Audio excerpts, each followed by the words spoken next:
एक बार एक रईस राजा था जिसकी 4 रानियां थीं। वो अपनी चौथी रानी को सबसे ज्यादा प्यार करता था। उसे महंगे कपड़ों से लादे रहता और बेहतरीन खाना खिलाता था। वो उसे केवल सबसे अच्छा देता था।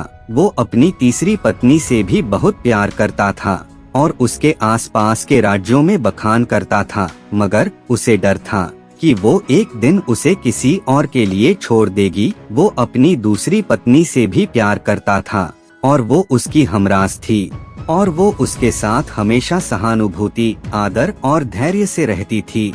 जब भी राजा को कोई परेशानी होती थी तो वो उसे बताता था ताकि वो राजा को उस परेशानी का हल बता सके।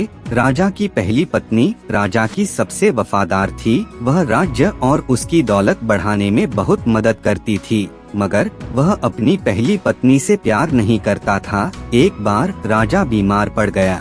उसे समझ आ गया कि उसके पास समय बहुत कम है, इसीलिए उसने अपनी चौथी पत्नी से पूछा, मैंने सबसे ज्यादा प्यार तुमसे किया है, तुम्हें सबसे बेहतरीन चीजों से नवाजा है, तुम्हारा सबसे ज्यादा ध्यान रखा है। अब जब मैं मरने जा रहा हूँ, क्या तुम मेरा साथ देने के लिए मेरे साथ चलोगी? तब उस चौथी पत्नी ने जवाब दिया, बिल्कुल नहीं। उसकी बात राजा के दिल में छुरी जैसी चुभी। अब दुखी राजा ने अपने तीसरे पत्नी से पूछा कि मैंने सारी जिंदगी तुमसे प्यार किया, अब मैं जा रहा हूँ, क्या तुम मेरे साथ चलोगी? नहीं, ऐसा तीसरी पत्नी ने जवाब दिया। जिंदगी बहुत अच्छी है और जब तुम मरोगे तो मैं दोबारा से शादी करूंगी। अब राजा का दिल बैठ गया था और वो अब ठंडा पड़ गया था।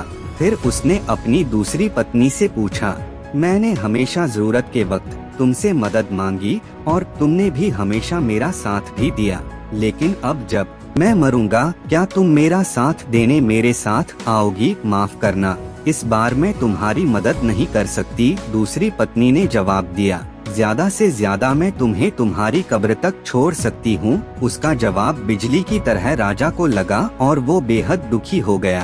तभी एक आवाज आई, मैं आपके साथ चलूंगी और जहाँ आप जाएंगे वहाँ आपके साथ चलूंगी। राजा ने अपनी नजर घुमाई तो उसकी पहली पत्नी खड़ी थी। वो बेहद कमजोर थी क्योंकि वो खाती नहीं थी।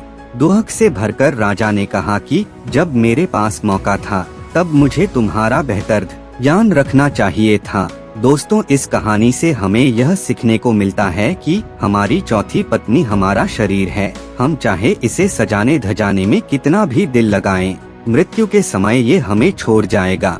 हमारी तीसरी पत्नी हमारी संपत्ति, दर्जा और दौलत है। जब हम मरते हैं ये औरों को मिल जाती है। हमारी दूसरी पत्नी हमारा परिवार और समीगण है, चाहे वो कितना ही हमारे साथ क्यों न हो। ज्यादा से ज्यादा वो हमारे साथ शमशान तक ही आ जाएंगे, पर उससे आगे नहीं।